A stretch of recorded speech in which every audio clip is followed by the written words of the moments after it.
You're starting to look at condos, but you really don't know what direction to head in. There's so many different ways that condos are structured. Big complexes, small complexes, detached condos, so on and so forth. Mike Nielsen here at Guaranteed Rate, and today I'm going to go over some tips and tricks for buying a condo, and I'm going to keep it super simple.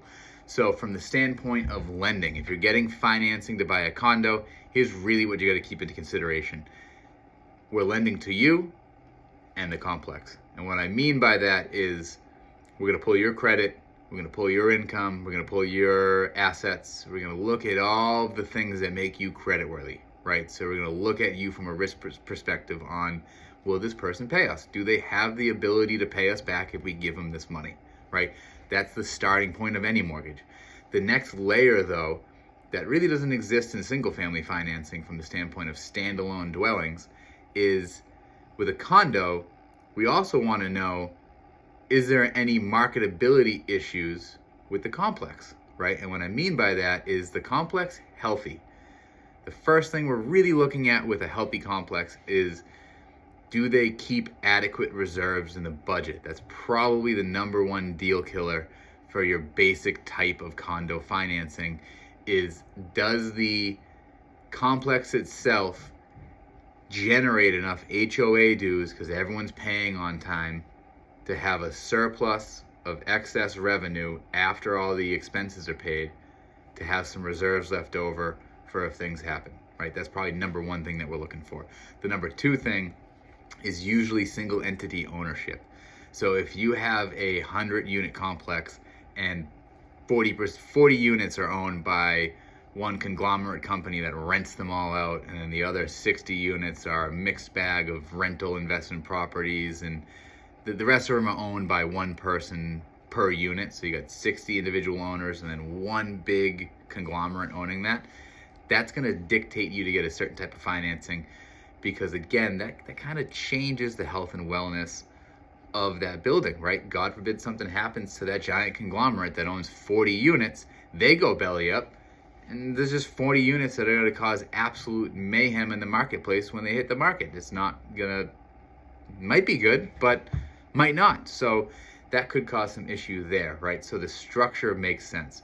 Is there any hotel setup inside of the building, right? Is there any transient use? Is there a lot of commercial space?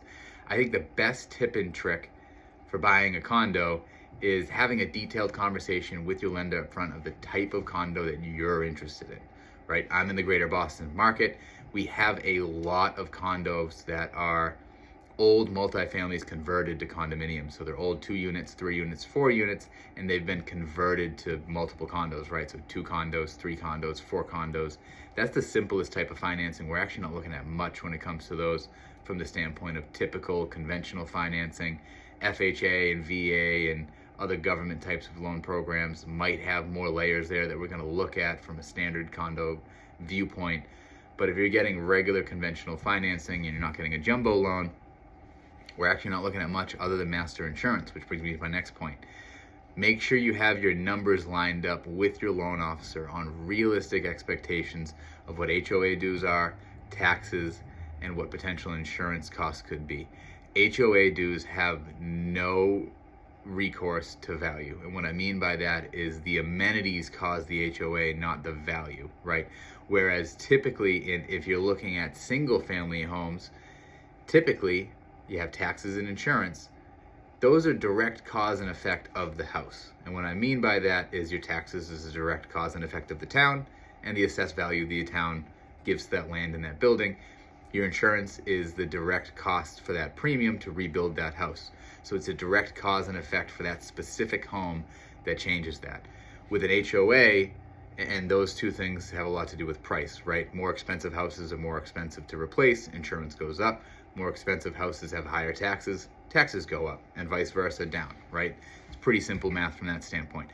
With an HOA and a condo complex, one complex might have a pool and a gym and all this other fun stuff that you're paying into regardless. There's no option, right? There's no a la carte condos from that standpoint. There are some a la carte condos that you can do that stuff with, but what I've mostly seen is if it's built into it, it's built into it. They're building a lot of complexes now that have those amenities because people like those amenities, right?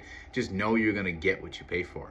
One $300,000 unit is not equal another $300,000 unit when it comes to actual total monthly cost, because that $300,000 unit might have a pool in the building and the other one doesn't. Your HOA is probably higher with the pool one compared to not having the pool. So if you don't like swimming, don't go to the complex that has the pool, right? So know that when you come to HOA dues, it's more of a representation of what you're getting for amenities, the costs. Does it have trash removal? Does it have snow removal? Is there a lot of landscaping? Are they constantly repainting the place because it's near the ocean and it's constantly being hit with salt water, so they have to keep replacing the paint, right? Your cost to own that condo is going to differ based on the expenses that association has to accommodate to take care of the building and all of the common areas that you have and all the other units. So you really want to know your numbers there from that standpoint and what you're getting. Also is the master insurance. You want to know up front, does the master insurance carry enough costs or carry enough premium so that you don't have to get your own insurance? Usually HO6, which is the supplemental or filler insurance from master insurance, if there isn't adequate coverage, usually the HO6 policy is not too bad, right? It's not too expensive to get from that standpoint. So you just want to ask those questions. So if I could narrow down what I just talked about to the simplest guidance possible, talk to your lender about options up front, about condo financing. Hopefully they explain it to you something similar that I did and can help you narrow down your search as to what you're looking for a condo with your realtor. Have those conversations with your realtor as well for what you're looking for. And then when you're looking at condominium complexes or standalone units or whatever it is, it's got a condo structure to it, which means that there's a bigger envelope of a building than what you're buying. If you're buying a condo, make sure you're getting as much information during your offer process as you possibly can, because the worst thing you want to do is not have square peg, square hole when it comes to your financing and the condo. You don't want to get 2 weeks into buying a condo and now you're not in the market anymore. You haven't looked at any other condos because you've been trying to buy this one condo. And that's when we figure out that the structure of the complex isn't healthy. They don't have enough budget. There's too many single entity ownership.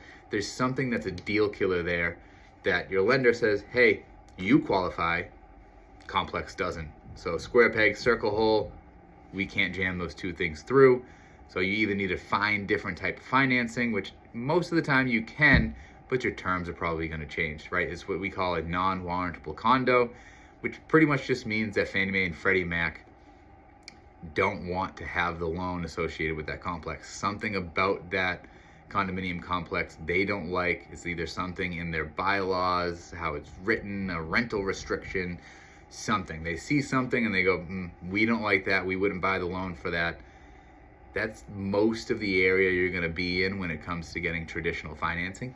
Anything outside of non-warrantable is portfolio investment from that standpoint. And what I mean by portfolio investment, it's a specific bank, specific lender that is saying, hey, we might follow 8 out of 10 Fannie Mae rules, but we don't follow these 2, which means we'll lend to that complex. But you were planning on putting 5% down with Fannie, you got to put 25% down with us, because that complex is riskier, and which is why Fannie won't buy it, but we'll buy it, but we need to de-risk it. And the way we de-risk it is we have plenty of equity position from that standpoint that you buy down with your down payment to make your loan less risky to offset the risk of the complex. So you want to have these in-depth conversations with your loan officer and your realtor during pre-approval.